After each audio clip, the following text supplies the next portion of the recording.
Welcome back to my video series on LGBTQ+ issues in primary schools. My name's Joanna Brett. I'm a trainee clinical psychologist with First Steps, a CAMHS service in Hackney. This is the 7th video in the series, How to Talk About Gender. Just to recap, in the previous video I introduced the terms trans, non-binary and cisgender. T is for trans. It can be short for transgender, but it's often used on its own. This word is an umbrella term used to describe anyone whose gender identity, their felt gender, does not match the sex they were assigned at birth based on their biological characteristics. This includes binary trans people, trans girls, trans women, trans boys and trans men, and non-binary people, anyone who doesn't fit to the box of either man or woman. Some, but not all, non-binary people think of themselves as trans. Cisgender refers to anyone whose gender identity does match the sex they're assigned at birth. So cis just means not trans.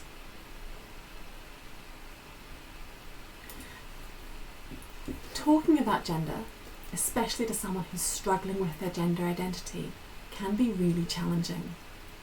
Gender is a central part of identity for many, and gender identities and gender roles can be very important culturally and in personal relationships. This means this is a sensitive area to talk about. For many cisgender people, it can be hard to imagine what it's like for their gender not to fit. So they may struggle to empathise or talk about it with someone having a very different experience. Added to that, trans people have been the target of lots of controversies, and there is lots said about them that is negative, including by famous people or people who have been well respected in their fields. A lot of the information out there is misleading or contradictory, and many people struggle to know what the right thing is to do or say.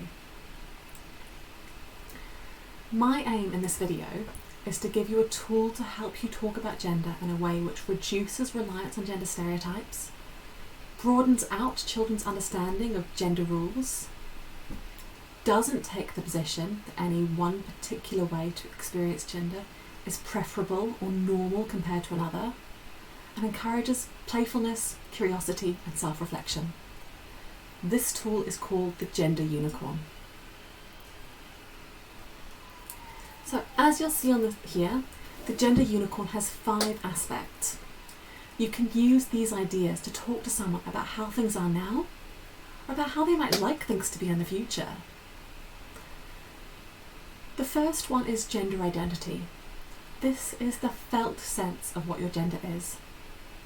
Here, it's reflected not as a single scale from boy to girl, but as 3 separate scales of boy, girl, and other. This allows someone to describe themselves as very boy, not very girl, and not very other. Or it might allow someone to identify that they don't feel any gender at all.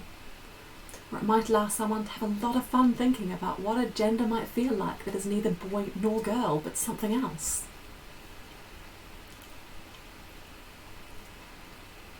Gender expression is what we show to others. For example, in our choice of clothing and accessories, our hairstyles, if we wear makeup, the words we choose, how we speak and move. Again, this is shown as 3 separate scales: masculine, feminine and other. Perhaps this is someone who wears sparkly dresses with muddy football boots and would place themselves very high on both feminine and masculine. Perhaps this is someone who has out of this world fashion choices and would place themselves really high on the other scale. The next aspect is sex assigned at birth. As I said in the last video, sex is assigned at birth based on physical characteristics. It's worth bearing in mind that not every person perfectly maps onto male and female. Some people are born with chromosomes, hormones, or body configurations that don't quite match those 2 boxes. Now, by thinking about these 3 aspects to start with as separate things, it makes it easier to hold in mind that people are all different. It would be very surprising if 2 people were at exactly the same places on all of those scales. For example, you may know people who are the same gender as you, but who choose to express themselves very differently from you.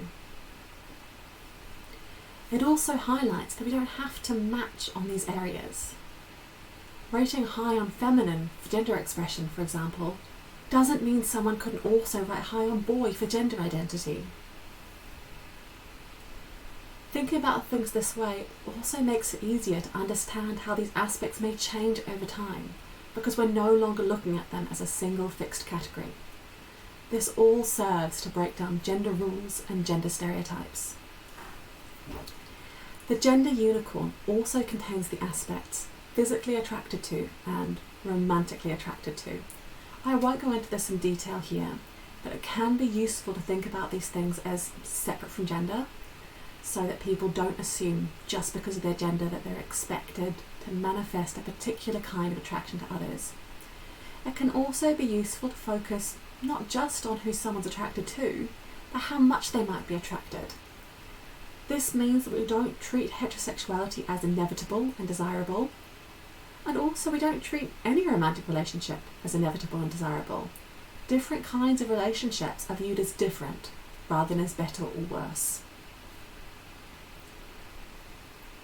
You may never use the gender unicorn with a child in your class. But even if you don't, I encourage you to think about these aspects in terms of your own identity.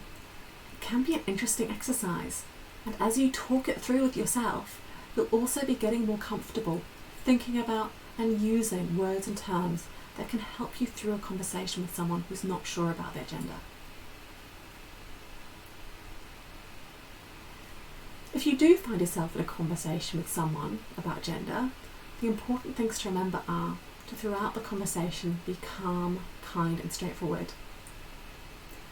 Gender can be very sensitive, and young people may be very worried about who else is told about their gender. So make sure you check in with the young person. Who else knows about it? Who else are they happy to have told about it? And be honest with the young person about what kind of information you'd need to pass on and who to. Gender can take a lot of figuring out. If this is one of the first conversations a young person is having with you about gender, don't expect them to necessarily have a clear, consistent idea of what their identity is and what terms they want you to use. And if you are asking questions about it, make sure that they know you don't expect them to have it all figured out. It's okay to stick with the terms the young person is using, even if they're vague or not official. For example, thank you for telling me you don't feel like a boy. Or, when we spoke last time, you said you feel kind of boy, kind of girl. And finally, and most importantly, everyone makes mistakes. What matters most is what you do next. Apologise briefly, correct yourself, and don't let the mistake pull you away from other important parts of the conversation.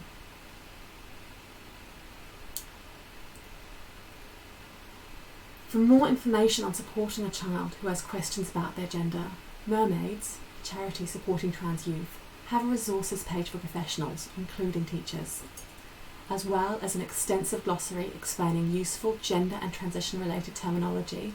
There are news articles, e-learning and downloads available, including a teacher's introduction to diversity role models and a trans inclusion school toolkit, along with lots more. You can also try reaching out to a local Hackney service, Project Indigo. They're a service for 11 to 25-year-olds, but they may be able to give you some advice. Thank you for watching this video. The next video in the series is on making schools safe places. That's also the final one in this video series, so I hope you'll join me for that.